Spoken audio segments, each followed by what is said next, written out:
All right, we're going to do a video analysis here on DJ. So DJ's pitching out of the windup. Got some extra movement there, trying to build some momentum.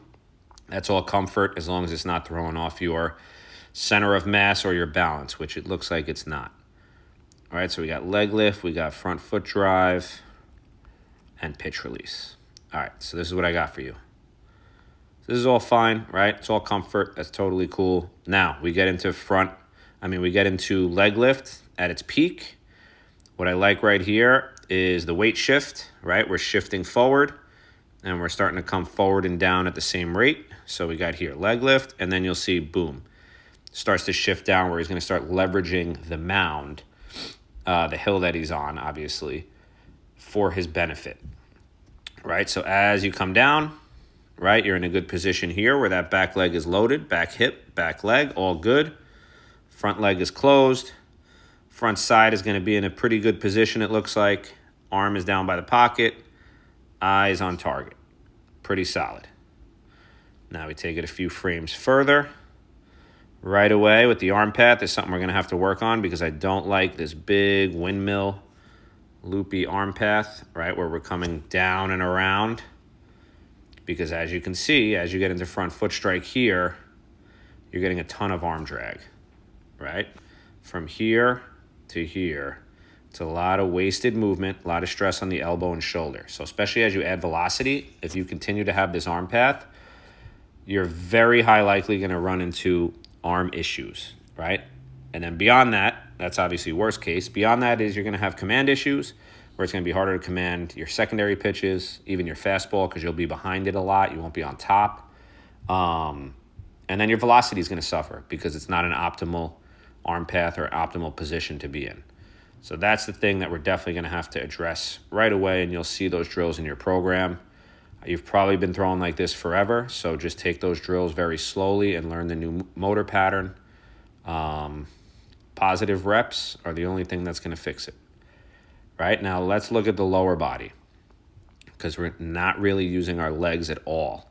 And what I mean by that is, as I said before, we're in a great position right here.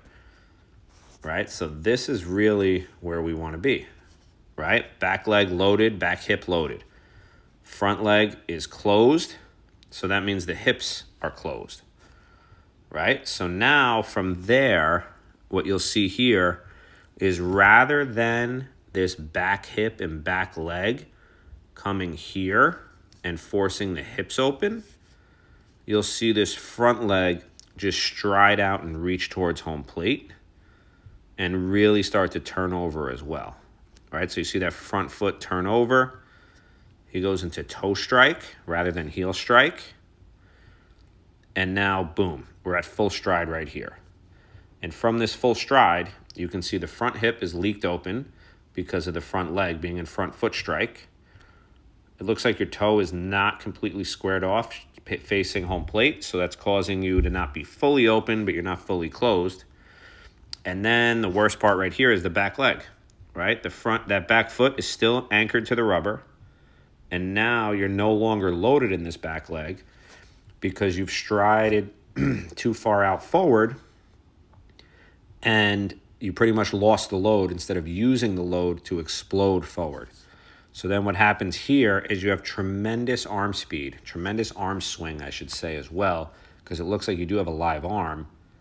And what that's going to do is as you violently throw the baseball, you see the rest of your body just kind of follow through behind you and then finish down the mound. And then your hips finally start to rotate, but you're already through the ball, and you end up completely facing first base. So that's obviously just a timing issue as well. It's all cause and effect, so we have to always look back from the beginning. So because we reached out and prematurely opened up those hips with the front foot right here, this back hip never got to explode, never got to fly open in the correct way. And then because of that, you'll see if I draw a line on your hips and I draw a line on your shoulders, you'll see that your hips and shoulders are pretty much moving in sync. So you're getting no midsection torque at all because of this. So you're really leaving your core and your hips and your legs out of the equation.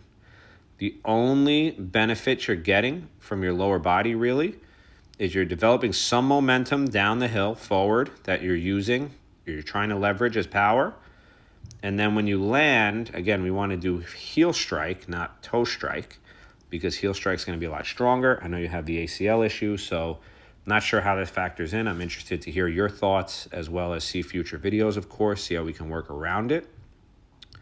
But we're seeing here as you brace, right, you're pretty stable. Even though you come up on your toe again, because again, you have some of that stored energy that's trying to come loose, right? You're pretty stable on that front leg, which is a good sign. That means that we have a place to build off of. I have guys that land on that front leg and they completely collapse. That's a big strength issue. So you definitely have the strength. You definitely have the ability. I think your mobility definitely needs to be worked on because you do look restricted in the hips when you're trying to explode. But you also just aren't using the hips right? So what I want to see, and I want you to focus on this in the med ball drills I'm going to give you, is load that back hip and load that back leg like you are right here. And then focus on, almost like you're hitting, like rotate that back hip forward. And I'll explain it all in the videos that I send you. But rotate that back hip forward and forcefully. And you're going to have the hips open before the shoulders open. And then that's going to create that torque in the midsection that we want. And then when we have the right arm path, where instead of being out here like this, right, where our arm is straight behind us, our body is trying to lunge forward here with the front leg, and our arm is stuck back here, putting negative stress here, we're in a position where we get up to that good 90 degrees, which is where you get to here, but this is just a weak position, right? Like just looking at this picture right here as a still shot, this does not look strong at all, simply because look at this back leg. You're still anchored to the rubber. Your hips are still pretty much closed. They're open a little bit because of your front leg. And your front side here looks like a pretty solid tuck. But your arm is dragging behind you over here. So that's putting negative stress on your shoulder, right? And then potentially could be putting negative stress on the elbow as well. Because now as we go through, all this force has to drag through the arm. And then because we're not producing enough force from the back side, we end up throwing pretty much standing up, which you see right here, where you're not getting that good trunk tilt forward that we want to get, forward and down. So, again, action steps here. Focus on the drills I'm going to give you of cleaning up the arm path. So follow that exactly as is. And then with the med ball throws, really, really hone in on driving that back hip forward. We need to build that habit. It should happen quicker than you think because that habit's actually easier to fix than the arm path. But you just have to be relentless about your efforts.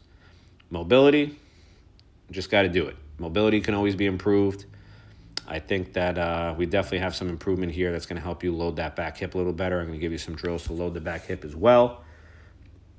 And we'll take it from there. And then weight room wise, you're going to be getting a lot of stuff to just help with stability and overall strength on the single leg movements, especially because we want to be strong and explosive there. So not a bad first video, DJ. I'm excited to see the progress that you're going to make and compare it to this video. I think you're really going to be pleased with how far you can take this. So let me know what you think. Keep up the good work. It's only just beginning, my man.